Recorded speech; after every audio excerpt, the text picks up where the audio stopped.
12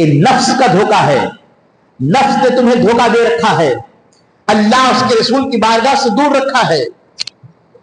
حضرت عمر جیسی شخصیت سورہ بقرہ 12 سال پڑھ سکتے ہیں، تو ہم ہماری پوری زندگی قرآن پڑھنے میں گزار دیں تو کون سی بڑی بات ہے؟ قرآن سیکھنے میں گزار دیں تو کون سی بڑی بات ہے؟ بتائیے مجھے۔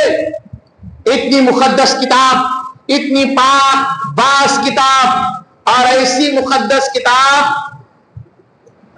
تاریخ میں آپ پڑھیں گے ایسی کتاب کوئی دوسری آپ کو نہیں ملے گی۔ آپ کوئی کتاب بازار سے خریدیے، اس کتاب کو پڑھیے، اگر پڑھنے کا ذوق ہے ایک مرتبہ آپ پڑھیں گے، کتاب کے مضامین، کتاب کے مفاہیم، کتاب کے کا مضمون بہت اچھا لگے، بہت پسند آئے، آپ دوبارہ پڑھیں گے کہ اس میں فلاں بات بہت اچھی لکھی ہے رائٹر نے، فلاں بات بہت اچھی لکھی ہے، فلاں چیز پر اچھی خاصی بحث کی ہے، فلاں چیز کو اچھی طرح دلائل کے ساتھ ثابت کیا ہے۔ آپ اس کتاب کو دوبارہ پڑھیں گے۔ زیادہ پڑھنے کا شوق رکھتا ہے، علمی شخصیت ہے تو 2 سے 3 مرتبہ پڑھے گا، 3 سے 4 مرتبہ پڑھے گا، اس کے بعد پڑھنا پسند نہیں کرے گا۔ کہا کہ میں نے 4 مرتبہ میں نے کتاب ختم کر دی، تم پوچھو میں بتا دوں گا کتاب میں کیا لکھا ہے کیا نہیں لکھا ہے، اور کتنی بار کتاب پڑھوں۔ 4 مرتبہ کے بعد کوئی پڑھنا پسند نہیں کرے گا۔ لیکن قرآن وہ مقدس کتاب ہے، 1400 سال گزر چکے ہیں، حفاظ اکرام موجود ہیں، ان کے سینوں میں قرآن موجود ہے، لیکن پھر بھی قرآن پڑھتے رہتے ہیں، کنٹینیو قرآن کی تلاوت جاری رہتی ہے۔ اور قرآن کا یہ معجزہ ہے کہ جب تم پڑھو گے وہ تمہیں روحانی لذت دیتا رہے گا، تمہیں روحانی سکون ملتا رہے گا۔ تم روحانی سکون حاصل کرنا چاہتے ہو کہیں اور مت جاؤ، قرآن کی تلاوت کرو۔